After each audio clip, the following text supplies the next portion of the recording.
Welcome to the Stop Faking Fine podcast, a show that will empower you to finally show up for yourself. It's time to stop faking fine. Monica, welcome to the show. I am so excited to have you here today. Oh my goodness, Dana, I'm so excited to be here.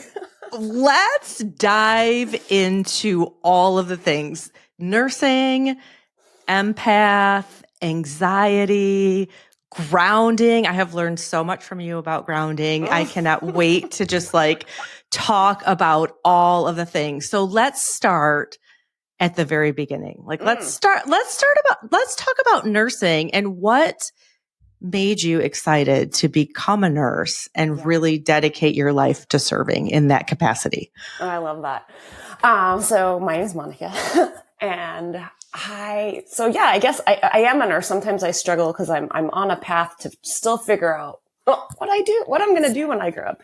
But for 18 years, aren't we all on a journey to find out what we're going to do when we grow up? Yeah. But for 18 years of my life, I was a nurse, and even early on, right out of high school, I was in the floundering, what should I do? And actually I started taking some of these personality tests of what should you do when you grow up? And everything pointed to becoming a nurse. And turns out I really love anatomy and physiology and learning about the body and the body process. So I dove in. And I became a nurse. So in early 2000, my husband and I moved up to Seattle. So I started working at a teaching hospital right as a brand new baby nurse. Yeah. And you got thrown right in, right? Yeah. But such an amazing experience. And so I did the bedside nursing thing, started med-surg. If you're in the healthcare world, you understand what that means. And then I eventually found my way into women's healthcare and actually did labor and delivery for the bulk of my nursing career. And I was in women's health. Oh my gosh. So many parts of that conversation. I feel like there's so many questions left there. So in labor and delivery, you spent how many years in labor and delivery? So 15 of the 18 years of my nursing career was in labor and delivery and women's health in some form.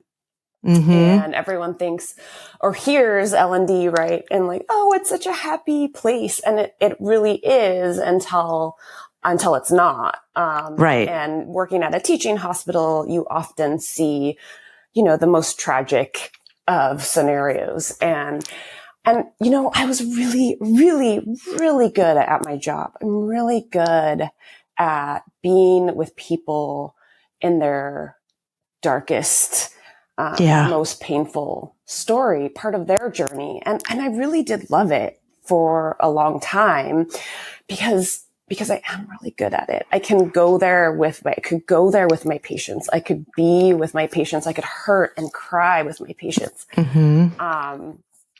Well, I hear you talk about the empath, you are an empath. Can you unpack that for a second, what that means and how that specifically affected you and your ability to maybe not separate the work from home, but to take that home with you? Yeah.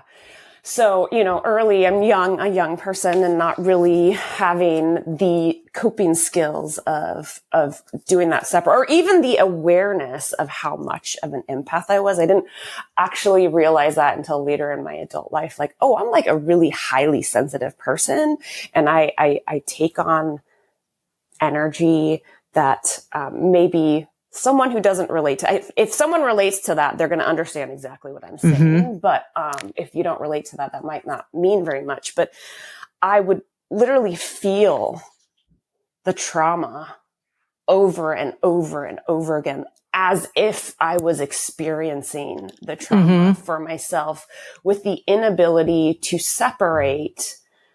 That's not my journey or my story to live through. In fact, at one point I had one of my nurse mentors did kind of pull me aside, and she was like, you have to let your patients have their pain and their journey. And you need to be better at separating. And it was when someone kind of like reflected that to me, I was like, oh, it's not my pain to take home with me. Right. Yeah. She even said, it's almost like you're taking part of their journey with you and not allowing them to experience that. Oh, wow. And that kind of stood out to me. Like that's someone else's pain to carry. Right. And you've been through your own pain story. And so when I work with someone who's going through grief, right, it's like I would take on that experience of grief, even though it wasn't mine to bear. Yeah. Because it was a way for me to love them. But I didn't have the skills yet to kind of be like, I can be there with you and for you, but it's not mine to take from me. Right. So how did you how did you learn? How did you learn to do that? Share with us, like how your journey. Yeah, did you just flip a switch in your mind and say, okay, I'm going to stop. That's great advice, nurse friend. I'm going to stop feeling these feelings. How did you move forward from there? It was just, I started to break down. And here's where burnout plays into my story too, as a nurse. And I think nurses will relate to burnout quite readily, but, just the feeling of,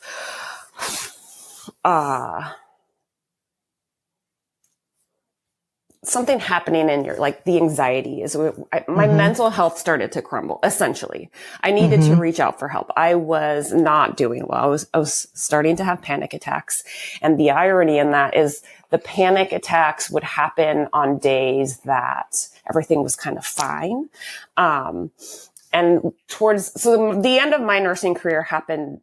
I'm not going to say the end. When I stepped away from the hospital was 2020. So this was pre-COVID, literally right before COVID happened. So 2019 was kind of the peak of my burnout when I was like starting to decompensate, I would say, mental health wise. I was starting to have regular panic attacks. I needed to reach out for help. I had to reach out therapy was my first line of support. I was experiencing severe depression and anxiety. I had to go on medication. I know we can have a conversation about that. And it was a process. By no means was it a switch, but it was a realization of like, holy moly. Yeah. When was the moment? I remember you telling me a while back that you were like, oh my gosh, I remember sitting in my car, white knuckling the steering wheel in the parking lot and didn't want to go in. Like, when did you recognize, okay, my mental health is not where it needs to be, and I have to do something? Yeah, it was, so it was 2019, and I was kind of at the peak of my nursing career. Like I was a badass. Like I was charge nurse. I was running that floor. But at home, I was not okay. I was overreacting. I was suffering from severe depression, anxiety. I go to work. I was trying to implement, we've had a conversation about meditation. Someone's like, you should start meditating. And I'm like, I can't sit still for 10 minutes. Are you kidding me? And I would sit in my car trying to meditate and squeeze the steering wheel and just take a few deep breaths. Like, okay, I'm going to try this meditation thing and I'm going to practice deep breathing just to start to calm my nervous system. And eventually I started learning the tools of calming my nervous system. I had no idea that I had a dysregulated nervous system. Now, years out and learning how to understand what was happening physiologically in my body. But yeah, I would sit at work before work and not want to go in and just freak out. And I'm sure many nurses can relate to this, almost in tears sometimes. I cannot. And you you shake yourself off and you're like, I'm just gonna effing do it. Yeah. I'm going to fake fine. I'm going to tell myself, I'm going to give myself a pep talk, tell myself that I can do it. And I don't think that there are so many similarities in your story and my story for two completely different reasons, in saying, I don't have the tools. Like when someone blindly shares with you, like, Monica, you should start meditating. You're like, that is not helpful information if you're not going to show me how, right? So in this podcast and my life mission right now is to connect the dots for the how. Like, how do we get to the place? Because sitting in your car, white knuckling the steering wheel, breathing slowly, like you were breathing slowly, which is great. That's like step one into meditating. I know I'm at, step one. I'm going to take a big inhale and take a, slow exhale, but giving yourself the pep talk to go in over tears, like crying your way into the hospital, not wanting to do it, and then putting on your mask of fine to say, I'm a charge nurse. Like, I got it. I'm going to start like firing off commands and firing off commands. Like, what was the pivotal point where you said, I can't? Like, did you recognize, like, I didn't recognize burnout. Let me say this a different way until many, many years later.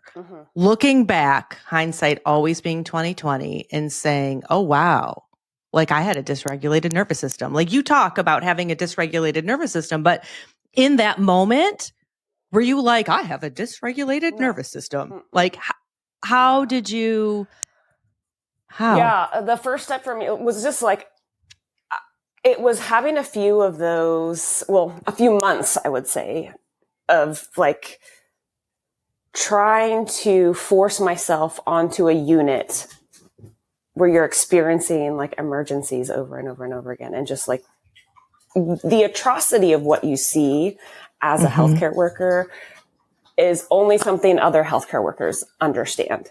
And you like pretend like, oh, I'm going to go in this room and someone's dying, and I'm going to go in this room and try to celebrate something with them. And it's the constant switching of like putting on different faces for different people, and you have to. And I think at some point I just was crumbling at home. It was affecting my mental health. It was affecting my physical health. It was affecting my marriage. And I have an amazing supportive husband who would often like, you need help. I can't be like your rock all the time. And I started therapy, and I actually started some pretty intensive, DBT therapy, which is another conversation. But basically it was learning skills of recognizing what's happening internally. And my first step out of the hospital was into a clinic setting. So I took the step out of the hospital setting into a clinic setting, which was kind of a step back in terms of stress management. And when I stepped out of that, I was like, oh, I was burnt out. I was, I was really burnt out, and I started to turn down the stress level and, started to learn the tools, the skills, the mindfulness. Well, can you share some of the skills that you learned? So when you started with your therapist, when you were in the high stress hospital teaching situation, and what was your thought process to say, okay, I'm going to get out of this situation and go into a clinic? Like, how did you walk us through that? Like, what was your decision-making process for even prioritizing yourself in that way? Yeah. One thing I can only explain is just this tightness in my chest. It was constant. Yeah. I was having like palpitations. I was having just like, if you've experienced severe anxiety, you might understand. It's almost hard to explain. It's just like, my chest always felt tight. I couldn't ever relax. I was overreacting to everything. I was hyper vigilant, right? Like everything startled me. Everything made me mad. I had zero coping skills to tolerate anything that wasn't any bumps in my life. And you were living in fight or flight. Absolutely living in fight or flight, and learning to kind of the breathing is a thing, right? Learning to tap into your vagus nerve and slow down. But also just one of the skills in DBT, dialectical something therapy. But it's I was like, what is it? What is DBT? And you're like, I don't know. It's a dialect. Okay. A therapist is going to be very disappointed that I can't say that. But it's like it's DBT. Behavioral therapy. Okay. But essentially, you're learning mindfulness skills, right? Okay. What are the facts? So when you start to like spin out of control, like what are the facts? Pause. Yep. What's going on? What are ways that we can actually talk ourselves logically down from the like ledge? Learning mindfulness as a skill was number one. And just being more in tune with how things affected me, how I reacted, and that I can be in control, right? Instead of just letting yourself be reactive. Yeah. Flail out of control. I can be in control, but it takes practice. It takes showing up for yourself, and it takes recognizing that, holy moly, you need to make a change. When you bring yourself from the problem side to the solution side, which was really interesting for me. I learned in a podcast interview I did a couple of weeks ago that it brings down your cortisol, which is a huge thing. I think that that's one thing that you're explaining that you learned from therapy is going from the problem side of the equation to the solution side of the equation. And then I know for you, part of your story is in trying different SSRIs and different, antidepressants. How do you think did that solve the problem? Like, how did that impact your ability to make these changes? Yeah, great question. I know we've had some extensive conversations about medication too. And so I personally was having pretty impressive depression. And just to be super honest, like I was having suicidal ideations. Like I was having thoughts of, I can't do this. I'm better off not existing. And it was like, I want to just shut the light off. Like, I don't want to be here anymore. And so I was in need of SSRIs, which, is why they exist. Right? So yes. What I learned later is, medication, specifically antidepressants, is to help with those dark feelings. It doesn't necessarily make you feel better. It just helps you feel less bad. And for me, that was really important. And I'm still on medication, actually. I like, it's something that I am still honest about because there's some chemical in my brain that I struggle with depression more than, I'm a melancholy personality. I'm an empath, so I struggle with dark. You live in the Pacific Northwest, so it's like the list is long. Yeah, but it wasn't the answer, right? The SSRIs were a step to be like, okay, come out of the darkness, but I still needed to take steps to help myself be better. When you were back in that moment, did you feel like that SSRI though was going to be the answer, or did you come into that eyes wide open, recognizing that this is going to help me feel less bad? And this and I do agree. I've talked about this on the podcast, like SSRIs are created for a very good purpose. And therefore the suicidal ideations, because you are loved and we all love you. And I'm so excited that you're here, your shining face, and it helps to take the edge off in that regard. But what was your mindset when you started on that journey?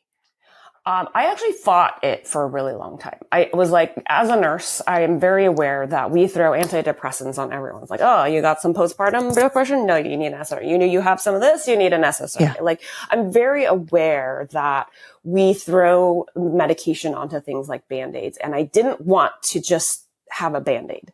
But I was in such a dark place that it was time. And I've experimented with going off and on. And my chemical makeup is better when I'm on it. Well, you have the awareness to recognize how you feel, which is amazing. For a while, because I was like, no, I can do this. I can do this.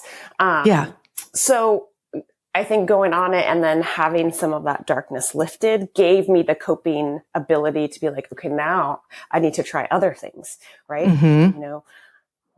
Gut health, for example. walk us down that journey, right? Because you tried a few different things as you were learning and experimenting. And I applaud you for having the mindset of like, okay, this is one tool.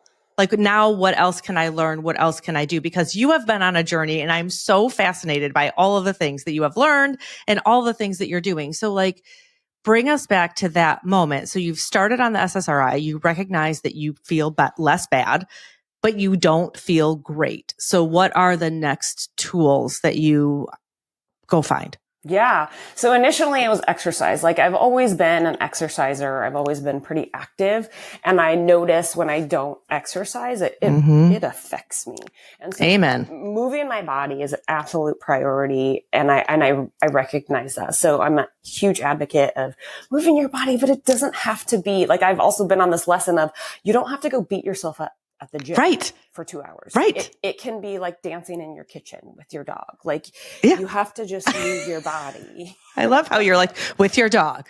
Monica also has two what kind of dogs do you have? Vizslas. I'm like, how do you say that word? Vizslas. These adorable dogs. But everything that you do is playful and with the dogs and moving your body. And then you started to learn about gut health and you started with the AG1 drink, right? How did that, tell me about that. Yeah, I wanted something easy. I wanted to add more supplements to my life because Seth and I weren't taking vitamins, and I was like, I need just to start investing into something that I'm taking regularly to help our nutrition. And essentially, I mean, we eat pretty healthy, but I wanted to make sure I was getting our greens, and there was a probiotic, prebiotic, and I'm like, I'm going to add that to our regimen. And we did AG1 for a little while.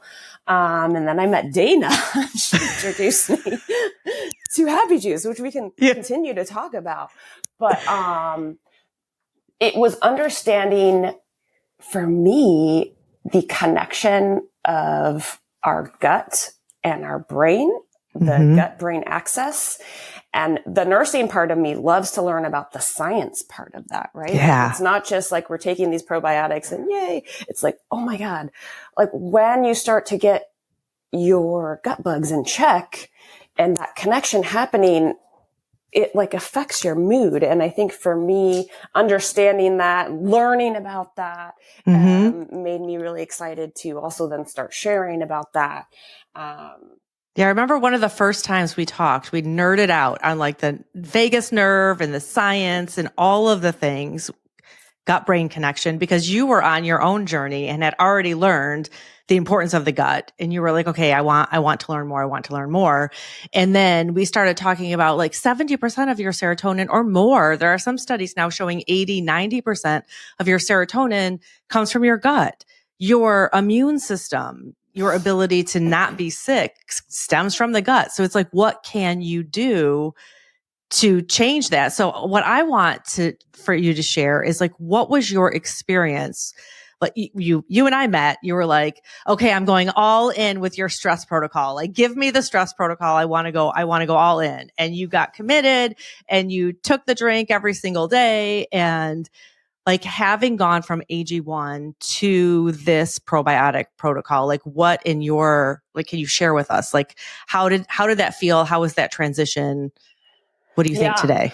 Well, and at first I just to highlight that 90 to 95% of our serotonin comes from our gut blew my mind. Yeah. As a nurse, I felt like, well, how did I not know that? Yeah. Here I am taking an SSRI, which is a serotonin reuptake inhibitor.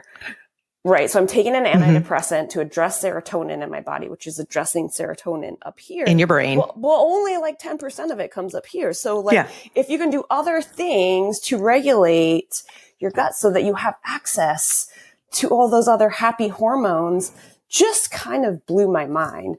And so, okay, the question was the experience of, so I've been taking AG1 and I met Dana and I was like, oh, tell me about this and why is it different? Cause I was like, I didn't totally understand. And you can talk more about the like actual differences between the two. But what I noticed here, I'd been taking it AG1 for consistently for, I don't know, a year, 2 years. And I transitioned to Amari, to Happy Juice. The first thing I noticed was, specifically before my periods, to be honest. Yeah. I had some pretty impressive PMS symptoms, like emotional volatility prior to starting my period. And that's the first thing I noticed after being on the protocol for a few months was that just wasn't as severe. I wasn't having these severe symptoms that were oftentimes either super highly anxious or really depressive symptoms. And so it was like, that was balancing. I was like, that's interesting. And then a couple other mild changes just with digestion and just actually feeling better emotionally. I've gone down on my medication, and that is something to be said too. You know, I'm over here doing a happy dance for you. I'm doing such a happy dance for you because it just is exciting, right? To watch you. And if you're listening, like, I have been friends with this sweet woman for a little bit more than a year, maybe a year, maybe not quite a year. I don't know, but it's been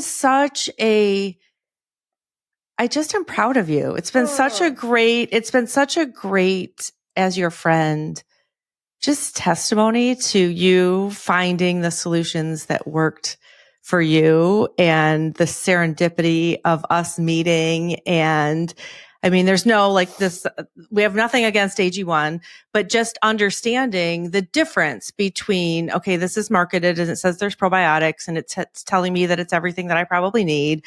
And there's a lot of cool people repping it. So like, I'm just going to go buy it.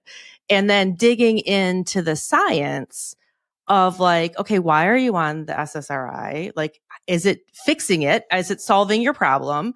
And then how do we chase more happiness? Because that's what this is about. Like, how can you, in order for you to show up as the best version of you, in order for me to show up as the best version of me, we've got to be overflowing with zeal and happiness. So where do you get that from? And it is truly the gut brain connection and giving your gut the gut bugs for mental well-being, for, you know, all of the happy hormones. And then like to watch your face, like if you're listening, if you're on YouTube, you can see Monica's sweet face, but like to watch the smile and the glow that you have now, it just makes me excited. So sharing the journey. And now I really want to dig into what you're doing today and all of the things, because you have been on such a journey and you are learning so much about grounding and other mental wellness tools, which is what we're here to share, right? Like, so to recap, even to this moment, it's like the SSRI was very important to not have the suicidal ideation, but it did not solve the problem. And you invested in the time and the resources, and you were like, I can learn more things. And then you learn about the gut brain connection.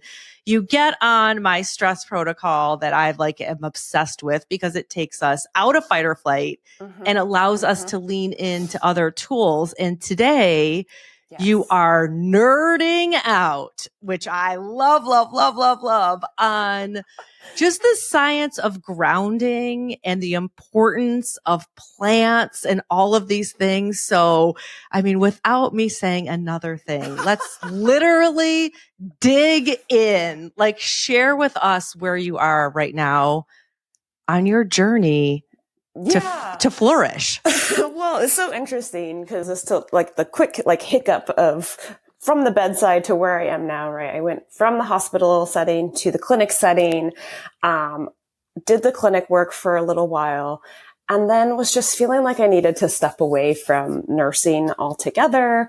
And I got certified in all kinds of things. I got a health coaching certification, a life coaching certification. I got certified in NLP, which is neuro-linguistic programming, and all this stuff. And I've been learning for the past year, but I've also been practicing tools. So if you know me or have ever followed me on Instagram, I am obsessed with gardening. Like, I love gardening. But the interesting thing is, what I'm learning is like, oh my God, it's so good for us on so many levels. And so I started really getting into or researching grounding, like what you know, you've heard grounding or earthing, and you might roll your eyes if you hear that, but the science is, there's no room to roll your eyes anymore.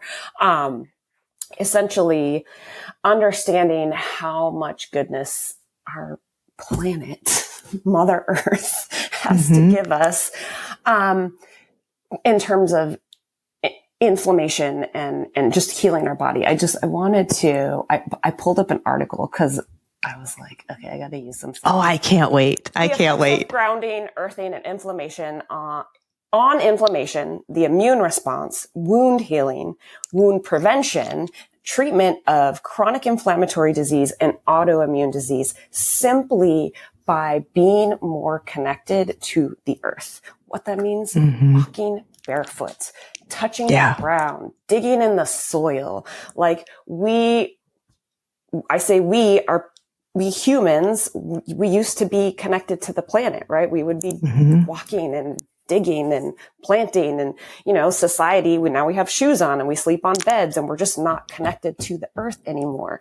And, I've found grounding through gardening.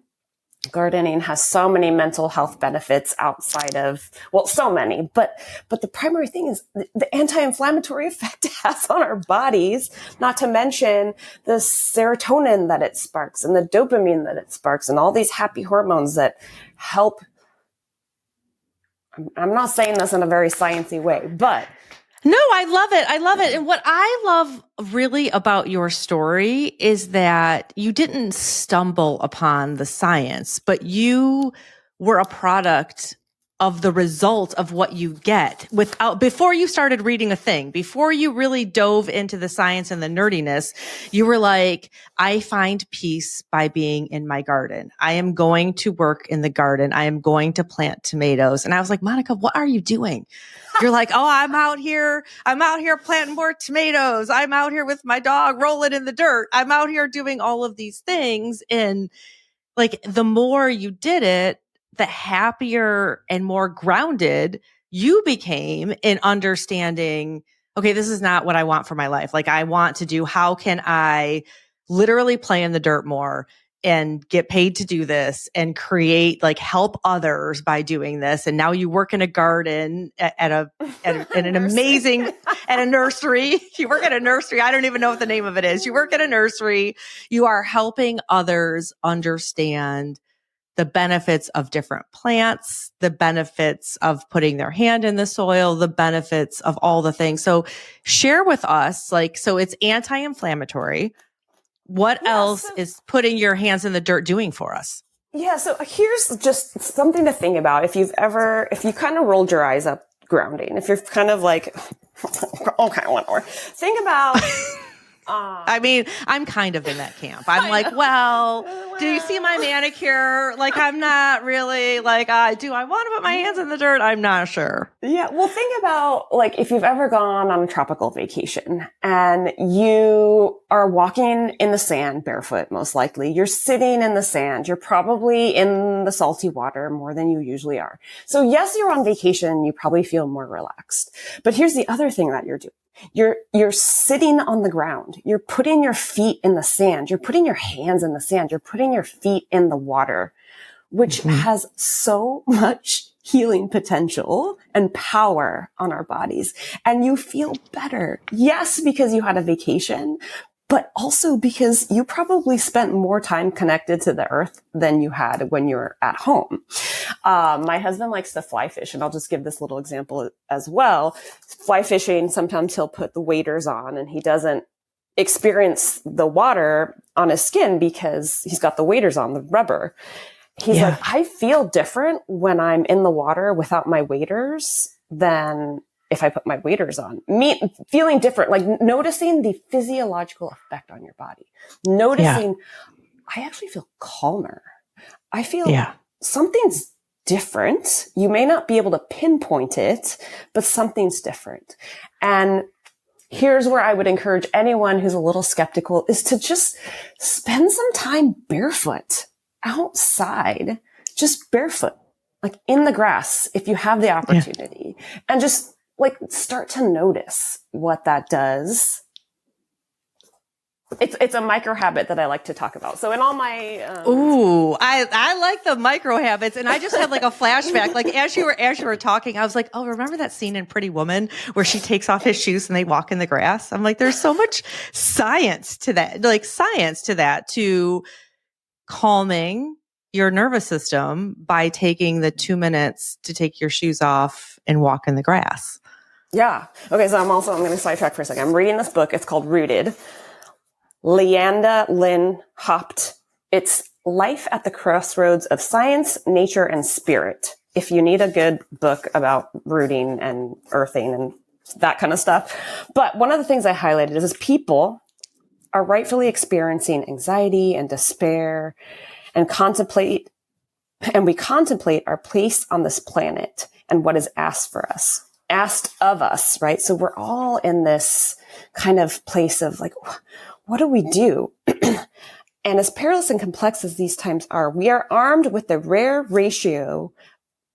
trio of tools that offers a rooted way forward. The joining of nature and unique modern science. The innate connection between humans and the natural world is coming to a fore in a new way as academic research rises in support of its truth, to support what poets, writers, mystics, artists, and naturalists have been saying for years, as well as indigenous cultures. So you might have heard, I don't know if that made sense to anybody, but essentially she's saying like science is supporting what all of these, like poets have been talking about this for years. Like I'm obsessed with St. Francis of Assisi right now, learning about like he's connected to the planet and animals love him. And I'm going off on a different. No, don't tell us. Tell us. I love it. I'm like hanging in your every word. But I love learning. I feel connected in a way that maybe not everyone understands, but to realize that there's science behind it is for me really exciting. Cause I still am a science nerd when it comes down to it. Now you asked me a question and I totally like sidetracked and didn't answer the question, but I'm not sure, but like getting your hands in the soil, like I love the journey that you're on. So thank you for sharing. Thank you for bringing us on the journey, for understanding the benefits of earthing, putting our hands in the soil. So I have a question for you, for the listener and for myself, that is just, I agree. I'm into all the science. I love it. The science is there. What is one thing that we should prioritize every single day to help us have that grounding feeling if we don't want a garden, if that's not my next life goal? What can I do to gain those benefits? Spending whatever time you can in nature, and even better, barefoot. If possible, let your skin be part of the soil, touch the soil, walk barefoot. You know, if you don't have access to a backyard, bring plants into your house, bring a plant into your house, right? Start connecting to nature in a way that's different, because a lot of people live in like skyrise apartments and, you know, you don't have access to an outside. So bring some form of nature. What is the benefit of having one, like if you bring one plant into your house, can you elaborate on the benefits of that personally? Yeah.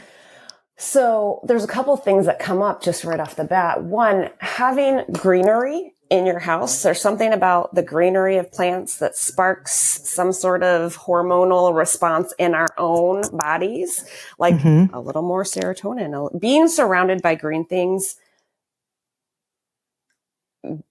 helps us somehow have more serotonin in our bodies, like being around green, the color green itself.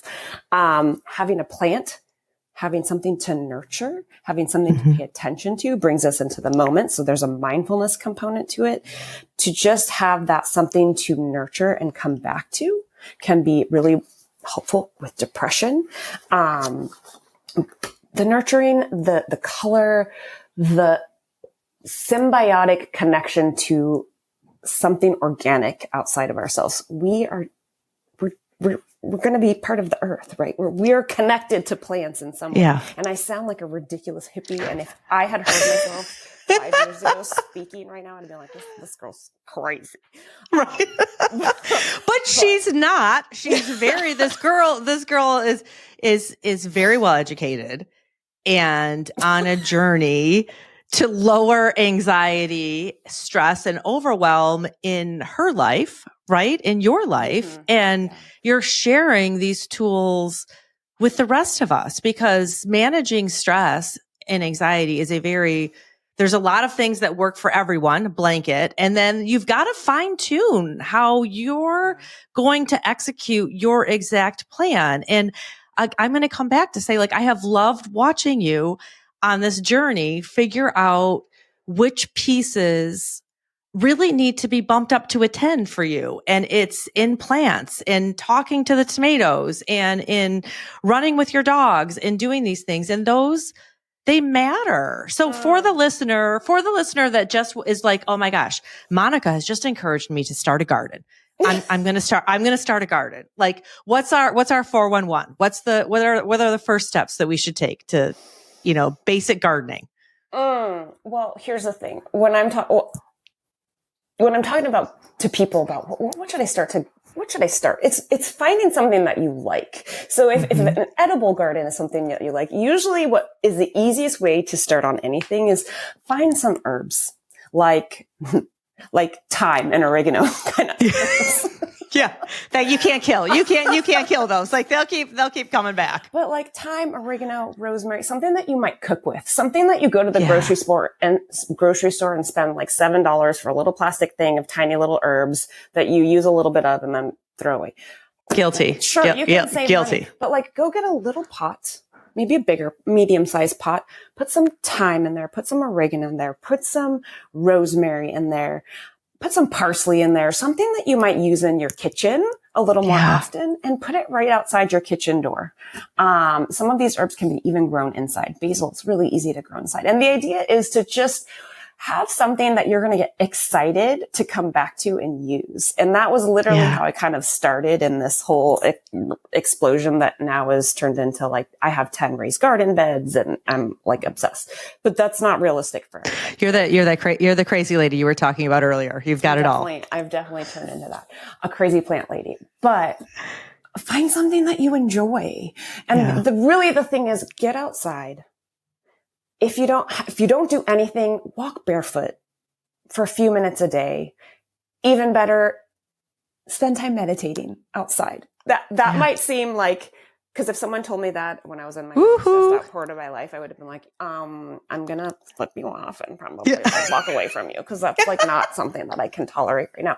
So then give yourself grace and start where you can. Well, let's pause there for a second. So if you could go back and give advice to yourself 5 years ago when you were in the middle of the panic attacks, if it's great for us to be outside grounding, and if we can take the one extra minute to meditate, share with us what do you mean by that? What do I mean? Walk us through that. Walk us through that. How do we meditate? And is there a time limit? That is such a great question. And there's no time limit. The idea is getting outside and taking a few deep breaths. If that's where you start, it's taking a few deep breaths with the idea of breathing in, right? Yeah. Pausing and exhaling longer than your inhale. And what that starts to do is tickle our vagus nerve, which has a profound effect on our autonomic nervous system. So taking that slow, deep breath in, pausing, and then exhaling longer than your inhale. If you can do that for a few breaths, what you start to do, calm your heart rate, bring down your blood pressure, center yourself. And so when I talk about micro habits, right? So we kind of skipped the part where I got certified to become a coach. I've been working on, part of the things I preach is like habits. How do we change some of our habits? And there's a few teeny tiny habits that you can introduce into your life that might change your life. So here's a phrase that I learned from a mentor: small hinges swing big doors. What are some small habits that you can introduce into your life right now that might start to shift the trajectory of your life? And one of those things is to take a moment, give yourself the time to take a few slow deep breaths. If you don't have time to do that, you need to reevaluate how you're taking care of yourself. Right? So even better to do those things outside. But let's say you don't have that. Let's say you live in the Pacific Northwest and it's pouring down freaking rain in the middle of May and you're like, I can't go outside right now. I'm going to sit in my house surrounded by my plants and my dogs, and I'm going to take a few slow, deep breaths. Here's my habits that I love to preach. First thing in the morning, my alarm goes off. The first thing I'm going to do, I'm going to affirm myself. I put my hands on my chest and let myself know it's going to be a good day. I learned this from Kristen Neff. I don't know if you've heard, she's a happiness researcher and a self-compassion researcher. But telling myself, Monica, I love you. That didn't happen, and that still feels inauthentic sometimes, but starting with good morning, Monica, or good morning, name, because maybe I love you doesn't feel authentic, and it's still struggle. Yeah. I still struggle, but I wake up in the morning and I put my hands on my chest. I love you, Monica. It's going to be a good day. I got that from Kristen Neff. And it does something to the neurotransmitters in your brain It's gratitude. Gratitude absolutely is the number one low cortisol lowering thing that any of us can do. And you can start your day that way. Yeah. You're setting yourself up better, right? So then the day happens and you start to get all right. The day happens. So the second micro habit I have is before you sit down and eat a meal, which some of us are running through anyways, breathe before you eat. Take 2 breaths, those long, slow, deep breaths before you put food in your mouth. You're firing up your metabolism. You're going to start absorbing nutrients and digesting nutrients better if you add oxygen to your meals. So take a few of those deep breaths. Micro habit. You don't have to pay money for this. You just have to start breathing before your meals. Double your impact. Chew your food. Pay attention to how fast you're chewing your food. It's probably like, swallow. No, chew your food. Right? Yeah. Well, especially if you're doing it as a nurse running around like a crazy person in the hospital, you're not chewing your food. You're one bite here, one bite there, running around, not breathing. And it's increasing your anxiety, your depression, your cortisol roller coaster. Eating fast triggers the stress response. So when we eat fast, so breathe, chew your food. That's like a tiny little habit I have. And I love that. Another one is spending some time outside. If you can, spend time outside. If it's raining, get outside. Spend some time breathing that fresh air. Make time in your day. I have created a meditation practice that has evolved, and now I spend 10 plus minutes in the morning. But that's something that evolved. It didn't start that way, but give yourself a few minutes of deep breathing. And then at the end of the day, my micro habit to finish the day is to do a little scavenger hunt through my day and pick out 3 things that made me happy that day. Micro moments of happiness, recognizing those little things in your day that made you smile, that made you happy. You can have a terrible day, but there's something in that day that was good. I have a dishwasher. I don't have to wash my clothes by hand, right? I have a dog that recognizes when I'm sad and comes to lick my face. That made me happy, right? Something little. It doesn't have to be extravagant. And when we start to train our brain to look for those things, we're going to notice them more. And yes. We'll feel better. Right? Yes. So yes. Those are some of the little things that I like to encourage people to do, to practice, because they're teeny. And I'm going to nerd out on habits for a second. When you follow through on your habit, give yourself a little heck yeah. A little high five. High five. Because it literally is triggering your brain to want more of that. For example, we go to our phones and start scrolling because it gives us a hit of dopamine. Right. And I'm literally find myself just reaching for my phone for no reason sometimes. And I'm like, ugh. Put it down. It gives you that dopamine hit. And so if we can start to train ourselves oh, that made me happy. Yes. I'm so proud of myself, right? You're training yourself to continue to look to do that habit. I love it, to look for the dopamine hit. This has been so great. I love the scavenger hunt your day for grateful moments. Like the scavenger hunt, just like the envisioning the scavenger hunt for your day to like reflect on all of the moments. I absolutely love it. Monica, how can we find you? Instagram, what is your Instagram handle? Yeah, I'm Monica Hines, life coach on Instagram. Right now I'm talking about all things gardening, the benefits of gardening, how-tos on gardening. Maybe you are curious to start a little garden and you're not totally sure where to start. I'm starting to really focus, getting a lot of like, oh, show me this, show me that. So I don't have anything to provide right now, but it is something that I'm going in that direction. So come hang out with me on Instagram. I love to talk about all things dogs, yoga. We don't talk about yoga, gardening, exercising. I know you're huge on movement. And also understanding how to lower inflammation in our bodies. Our cortisol reducing beverage is something that, is a big tool in helping both of us feel better right now. Tools, and like simple tips, simple tools, simple strategies. Like that's what this is all about. And I loved having you on the show to nerd out about grounding. I'm constantly learning from you all of the benefits of grounding and really the micro ways that we can bring this into our lives. So thank you so much for being here. I will drop every last little link, the books that you shared. I will put it all in the show notes, friend. And thank you, Monica. Oh my goodness, Dana, you are such a light in my life. And I want to say that to all of your fans, that you are just this ray of sunshine and encouragement. And I'm so thankful that you're in my life. Oh, I feel the same. Thank you so much. Yes.